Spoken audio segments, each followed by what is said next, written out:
Hey. So today is a small little random wondering thought that I have been managing lately. I recognize that I keep trying to make these tiny changes and they seem relatively easy, right? It'll be something really small, like I don't know. Let's use exercises as a shift, right? So, you're working, you're like have a gazillion children, and there's always something to do or something that you can make an excuse of why you can't fit something into your day, right?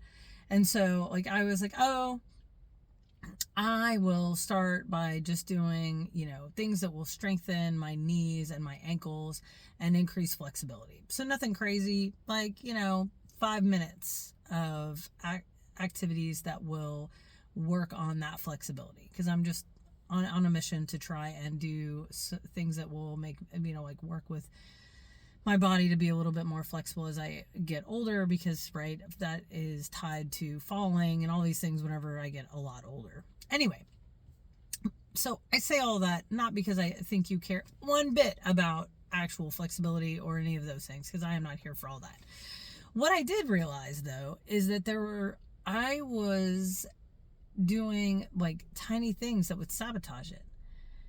And I couldn't figure out, I'd be like, oh, I need to do that. Oh, I need to do that. Oh, I need to do that. Oh, I need to put on some shoes. Or, oh, I would take off my shoes. Or it was like this really interesting thing that was just working in the background. And I couldn't understand why I would avoid these really simple things that don't make me hurt. There's no negative consequence. I just have to do it. And I recognized that there's this crazy voice in the background that is sabotaging the small things that I'm trying to shift in my daily life to be healthier, to be, whatever, right? Because I know fundamentally I want to be here in 20 years, 40 years, right? Because I want to see where my kids end up. I want to see what life looks like. I have an awesome partner. We have goals and things we want to do. Anyway, the long and short of it was there are these moments where you can notice that there's something that feels like inside your brain that is physically pushing in the opposite direction of whatever you're trying to achieve. And taking a moment and going back and really trying to dig out how or why or what has happened in your life that is trauma that kind of creeps in. I don't know how to explain it other than that. It's I think I saw a reel the other day, and this guy was talking about how you can want to create more peace in your life, right? So whether you ask God for it or the universe or whatever it is that you believe, or you're just making conscious choices to try and create more peace in your life.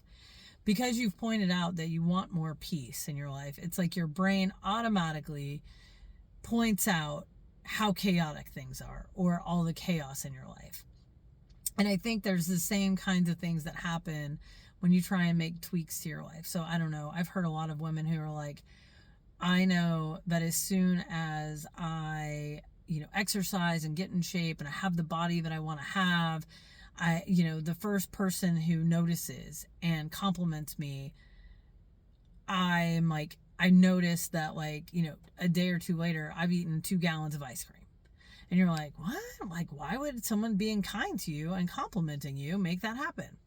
And usually when, if you keep talking and keep asking questions, you find, it's something like, oh, well, it wasn't safe because of whatever. There was some trauma that was associated with it.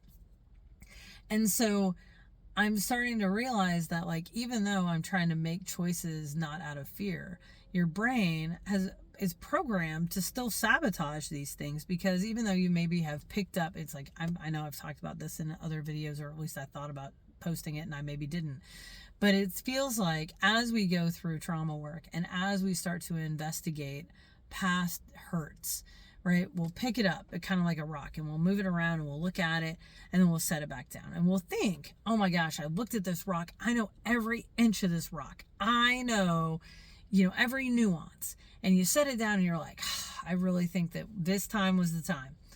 And inevitably you end up picking that rock up 6 or 8 or 10 more times. And every time you pick it up, you are able to shift the thoughts or your mental construct around that rock, right? I mean, I'm the proverbial rock, if you will. And also, it feels like no matter how many times you pick up that rock, there's this tiny bit of leftover. It's almost like a dust on your fingers that you can't, that get like residue, if you will, that gets left behind that you haven't quite gotten to, or you haven't quite navigated. And so even though you're like, oh, I totally feel like I'm worth whatever it is, I totally deserve whatever it is, if you really sit with whatever the new thing is, you can find some little speed bump that still exists. And so I guess this is my thought to try and stay positive. I mean, this is 6 minutes in. I'm now talking to you about being positive, but I think it's maybe noticing instead of criticizing that moment. I know I had big tears about this thing I was trying to shift in my life that was really small, but it was why is it that I can sabotage something as simple as wanting to be a little bit more flexible in my ankles and my knees and building strength in those areas of my body? Not because, overall, I'm still able to sprint and chase, play tag with my kids and kick a soccer ball around and ride bikes and do all these things. So I'm relatively active. And also, I've noticed that I'm not as flexible as I used to be. I know that my kids sit in a squat and their booty's on the ground, and if I try and do that, I tip over. So I'm not quite as flexible and I get laughed at a lot, and also I'm working on it. But I'm noticing that sometimes I will sabotage it for the dumbest of reasons. I'm not tired. It's not exhausting. The sitting in a deep squat and moving a little bit to try and work on that flexibility gently, or doing a few exercises or elephant walks or something to actually loosen up the nerve that's angry, not actually the muscle. Easy peasy. They're not anything. It's nothing that hurts, nothing that makes me sweat, nothing that even makes me have to change clothes. And also, there's usually something, right, that lives in the background, that's some trauma of how you weren't worth it. And so I realized, instead of being mean to myself, instead of being come on, why are you not doing this thing? You say you want it and you're not doing it. Instead, I can be man, I'm noticing that there's some resistance and I don't really know what it is. And if you wonder long enough, usually there'll be some hint of what it is. And you get the opportunity to be oof, man, there's something really hard tied to that. And that was really not something that was really fun when you were younger. Oof, that's terrible. And I know recently there was something I wanted to shift, and I recognized that the last time I had been able to do whatever this thing was tied to the time frame right before I got into the relationship that was domestically violent. And so for me, even though it seems like a safe thing and this good thing, it feels like the consequence of going back to that space, or having that capability or having that ability, is terrifying, because my body's no, the last time that was true, this really bad thing happened. And I was I thought I'd already processed that. And I have. I've processed a lot of those pieces. And also I was oh man. And I ended up sobbing, because it was the realization that there's still this residue that still lingers. And so having some grace, having some like love for yourself in those moments. Like, here's the funny part is like in that, I would never, like, if some other human walked up to me and was like, oh my goodness, I've been trying to make this change and this change is so impossible for me right now because, like, it reminds me of this horrible event that happened, this relationship where I was unsafe. I would never say to that person, oh my gosh, I can't believe you can't get over it, right? You'd never say that to anybody else. And if you would, maybe you should evaluate something. But like most of us would never say anything that heinous to another human being. So what in the world are we doing when we're yelling at ourselves in that way? Like, why can't we give ourselves a little bit of grace? So that's, I guess, my message for today is maybe give yourself a little bit of grace. Maybe just give yourself a little hug and be like, man, of course that would be hard.